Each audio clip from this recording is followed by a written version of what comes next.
the meaning we derive from the verbal domain is encoded in the relationship between words. So now then you think, well, let's think about the relationship between words. Well, some words are dependent on other words. Some ideas are dependent on other ideas.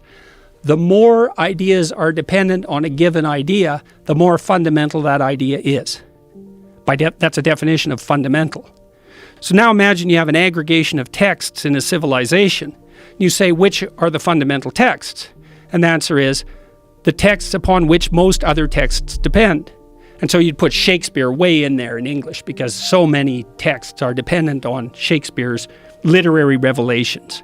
And Milton would be in that category, and Dante would be in that category, at least in translation. Fundamental authors, part of the Western canon, not because of the arbitrary dictates of power, but because those texts influenced more other texts. And then you think about that as a hierarchy, okay, with the Bible at its base, which is certainly the case.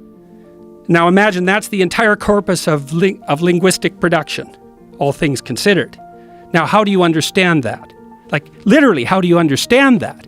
The answer is you sample it by reading and listening to stories and listening to people talk. You sample that whole domain. You build a low-resolution representation of that inside you, and then you listen and see through that. And so it isn't that the Bible is true. It's that the Bible is the precondition for the manifestation of truth, which makes it way more true than just true.